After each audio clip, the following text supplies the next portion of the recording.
नमस्कार friends, Aman Gupta mathematics and physics classes में आपका स्वागत है। आज मैं आप लोगों के लिए फिजिक्स के न्यूमेरिकल या फिजिक्स की थ्योरी या मैथ्स के सवाल को ना लेकर आपके कंपटीशन की जो आप तैयारी करते हैं दोस्तों, जैसे एसएससी की तैयारी करते हैं, रेलवे की तैयारी करते हैं, बैंकिंग की तैयारी करते हैं, तो इन तैयारियों से संबंधित एक टॉपिक लेकर आ रहा हूँ जिसको रीजनिंग कहते हैं हम, तार्किक प्रश्न। तो रीजनिंग का एक पार्ट है जिससे लगभग कुछ एग्ज़ामों में क्वेश्चन पूछे जाते हैं और इस चैप्टर का जो हेडिंग है वो है घातीय रूप में या घातीय रूप की संख्या में इकाई का अंक ज्ञात करना। स्टूडेंट, हमारे सामने बड़ी बड़ी संख्या रहते हैं, उनके घात भी बहुत बड़े बड़े होते हैं या बड़े रहते हैं, तो ऐसी स्थिति में उनको सॉल्व करना हमारे लिए बहुत मुश्किल की घड़ी हो जाती है। लेकिन अगर आप इसके मेथड को जाने रहेंगे, समझे रहेंगे, तो आपको कितनों भी बड़ी संख्या और उसके घात कितनी भी बड़ी क्यों ना हो, आप बहुत ही आसानी से उसको हल कर सकते हैं। स्टूडेंट, इसमें हमें इकाई का अंक ज्ञात करने के लिए इकाई की संख्या को ही महत्व दिया जाता है, बाकी संख्याओं को छोड़ दिया जाता है। तो आते हैं नियम नंबर 1 पर। नियम नंबर 1 बताने से पहले स्टूडेंट, मैं आपको या आपसे एक विनम्र आग्रह करता हूं कि अगर आपने मेरा चैनल सब्सक्राइब नहीं किया है तो कृपया आप मेरे चैनल को सब्सक्राइब कर लें और मेरे हर एक वीडियो को अंत तक ज़रूर देखिएगा ताकि आपको पूरे टॉपिक क्लियर समझ में आए। चलिए स्टूडेंट, चलते हैं हम अपने टॉपिक पर। नियम नंबर 1 है स्टूडेंट्स, रूल्स कहता है कि यदि किसी संख्या के इकाई का अंक 0, 1, 5 व 6 है, 0, 1, 5 व 6 है, तो ऐसी संख्याओं के इकाई का अंक अपरिवर्तित रहता है। मतलब उनके इकाई के अंक में कोई परिवर्तन नहीं होता। अर्थात अगर हम देख लें एक उदाहरण के रूप में स्टूडेंट्स कि अगर कोई संख्या है हमारे पास 120 और इसका पावर है 120, तो इसका मतलब ये है स्टूडेंट कि 120 का पावर 120 मीन्स 120 का 120 बार मल्टीप्लाई करना है। अर्थात 120 इंटू 120 इंटू 120 इंटू 120, इस प्रकार से आपको 120 बार करना है। ठीक है, तो ऐसा करने में हमारा समय बहुत ज़्यादा व्यतीत होता है, व्यर्थ हो जाता है। तो इनको सरल तरीके से समझने के लिए एक सिंपल सा नियम दिया गया है और इस नियम के आधार पे कहता है कि इनके इकाई के अंक को देखिए कि कितना है। जैसे इसका इकाई का अंक 0 है स्टूडेंट्स, तो यहाँ पे हम बता देंगे में इकाई का अंक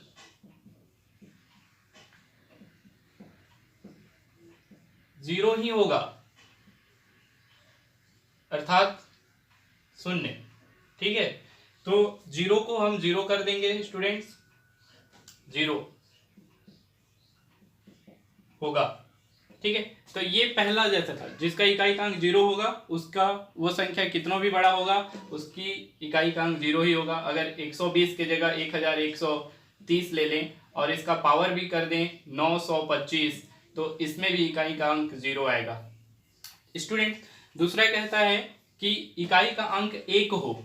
अगर एक इकाई का अंक मान लेते हैं, एक उदाहरण कि 321 जिसका पावर है 729, तो स्टूडेंट्स आप ध्यान दीजिएगा कि 321 में इकाई का अंक क्या है, 1 है। 1 है मतलब इसकी भी इकाई का मतलब इसका 321 का जब 729 बार मल्टीप्लाई करेंगे तो उसके भी इकाई के अंक 1 ही प्राप्त होगा।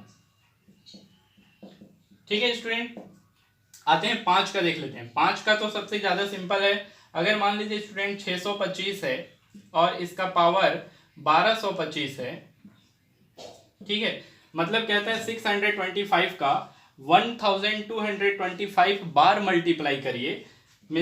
625 इंटू 625 इंटू 625 जाएगा स्टूडेंट 1225 बार। तो ऐसा मल्टीप्लाई करने में आपको सुबह से शाम हो जाएगा स्टूडेंट, तब जाके आप उसके इकाई का अंक प्राप्त कर पाएंगे। लेकिन अगर आपको नियम याद है तो आप तुरंत बता देंगे कि इसके इकाई के अंक में 5 है, अतः इसके 625 का 1225 बार मल्टीप्लाई करेंगे तो भी इकाई का अंक 5 ही प्राप्त होगा।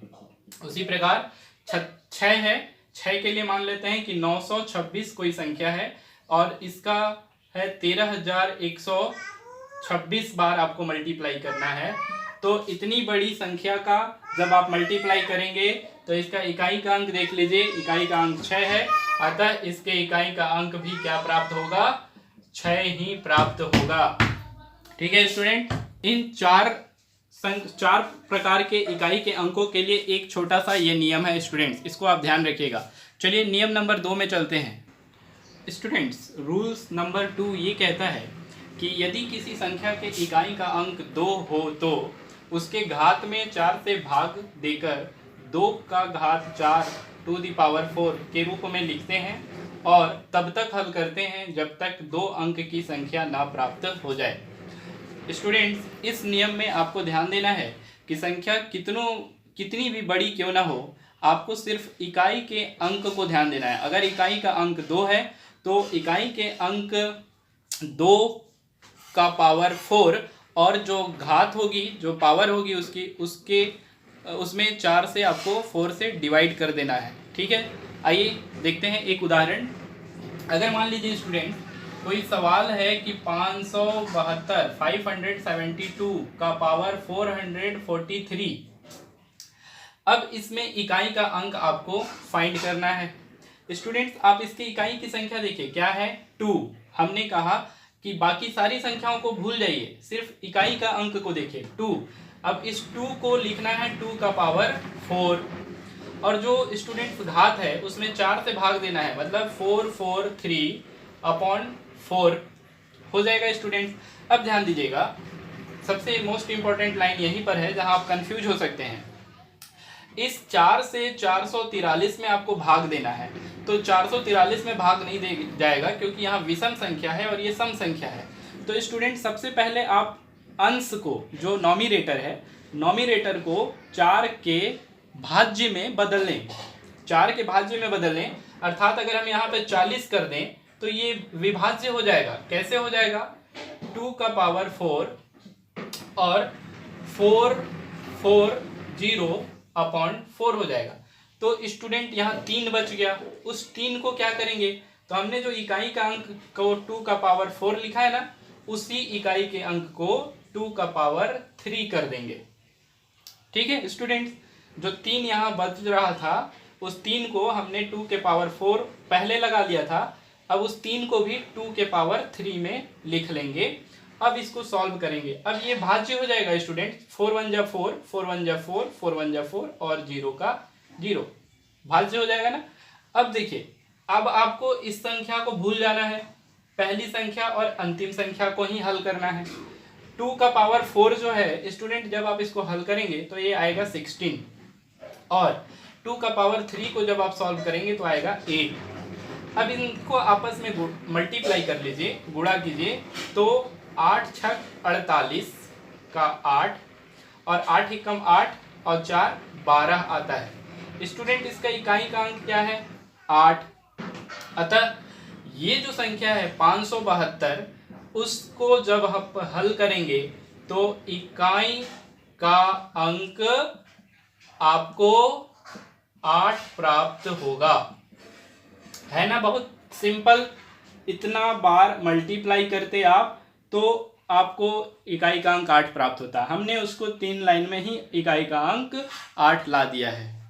स्टूडेंट, और भी उदाहरण चलते हैं। स्टूडेंट, क्वेश्चन है 3642 का पावर, 42 को हम लोग 52 कर लेते हैं स्टूडेंट, ठीक है, का पावर 942, मतलब आपको 3652 को 942 बार गुणा करना है और उसके बाद उसकी इकाई का अंक प्राप्त करना है, जो आपके लिए बहुत ही डिफिकल्ट है, समय की बर्बादी है। हम इसको संक्षिप्त में हल करेंगे। हम नियम के अनुसार 2 के घात 4 को लिखेंगे इकाई के अंक में, 2 का घात 4 लिख लिए।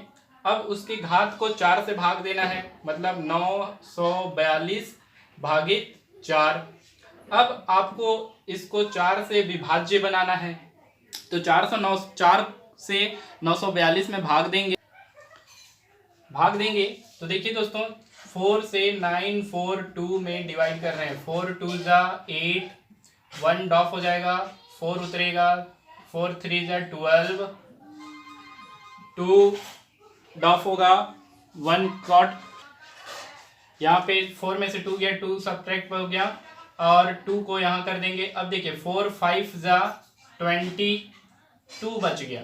मीन्स अगर हमको इसको सॉल्व करना होगा तो ये आपको अलग करना पड़ेगा, मतलब 2 का पावर 4 और इसमें से 2 सब्ट्रैक्ट कर देंगे तो हो जाएगा 940/4 और इनटू में लिखेंगे 2 का पावर 2। यहाँ 2 शेष बच रहा था ना, इसलिए 2 के पावर 2 कर दिए। अब स्टूडेंट इसको सॉल्व करेंगे तो ये हो जाएगा 16, इसको तो मैं बोला था भूल जाना है आपको, इंटू 2 का पावर 4 इक्वल टू 4। और हम जानते हैं कि 16 का 4 बार जब मल्टीप्लाई करेंगे या 4 बार पहाड़ा पढ़ेंगे तो 16 चौक होता है 64, 16 चौको 64। इसमें इकाई का अंक स्टूडेंट क्या आ गया आपका 4, है ना, बहुत इजी। चलिए नियम नंबर 3 देखते हैं। स्टूडेंट एक तीसरा एग्जांपल लेते हैं। 70,352 का घात है 1,227। इसको सॉल्व करना होगा। इसके इकाई का अंक 2 है, इसलिए इसको लिख लेंगे 2 का घात 4। घात को लिख लेंगे 1 2 2 7 पूरे का घात 4। दोस्तों ये इससे डिवाइड नहीं होगा, इसलिए इसको पहले सूत्र पर तोड़ देंगे तो ये हो जाएगा 2 का घात 4 1 2 2 4 के बट्टे में 4 और इनटू में हो जाएगा 2 का पावर 4 3 7।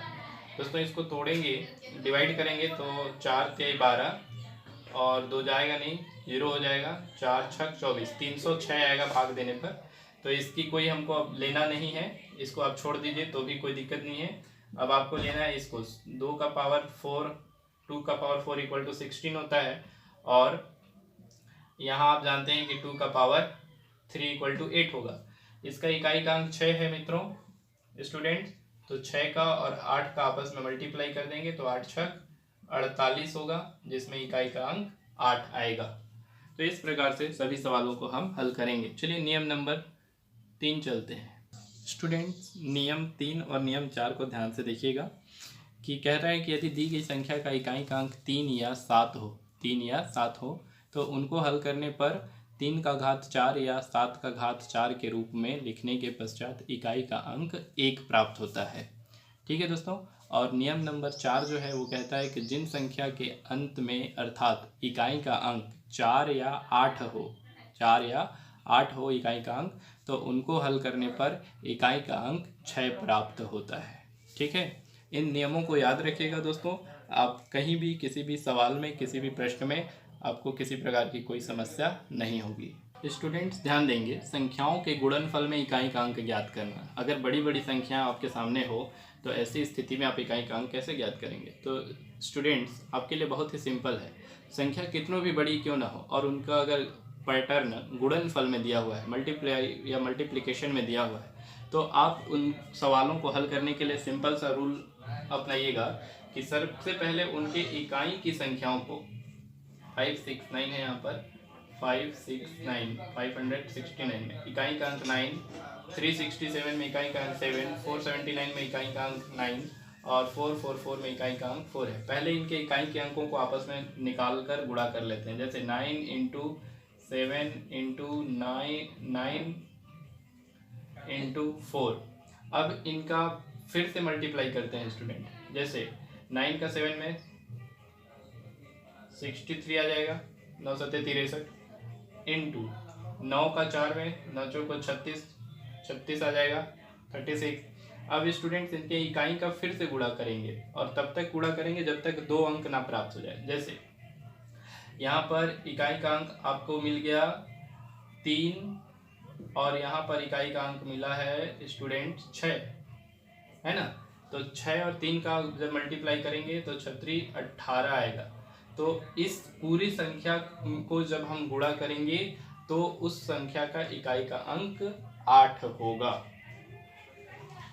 ठीक है, उसी प्रकार चलते हैं दूसरा उदाहरण। इसमें इकाई का अंक 1 है, इसमें इकाई का अंक 3 है, इसमें इकाई का अंक 3 है, इसमें इकाई का अंक 1 है, इसमें इकाई का अंक 0 है। तो स्टूडेंट इसको ले लेते हैं 1 × 3 × 3 × 1 × 0, है ना। तो अब देखिए इनका आपस में गुणा कर लीजिए, इनका आपस में गुणा कर लीजिए। 3 1 जा 3 इंटू 3 1 जा 3 और 3 में 0 का मल्टीप्लाई करेंगे तो 0 आएगा, तो 0 का फिर से 3 में मल्टीप्लाई करेंगे तो 0, अर्थात इतनी बड़ी संख्या का गुणनफल में इकाई का अंक 0 होगा स्टूडेंट। ठीक है स्टूडेंट, आज की क्लासेस में इतना ही। फिर कभी बीच में आपको कुछ क्लास लेकर आएंगे, इसी प्रकार से रीजनिंग और मैथमेटिकल टर्म को बताएंगे। धन्यवाद। आप मेरे वीडियो को अधिक से अधिक शेयर करें, लाइक करें और कमेंट करके ज़रूर बताइएगा स्टूडेंट्स और मित्र कि मेरा यह वीडियो आपको कैसा लगा।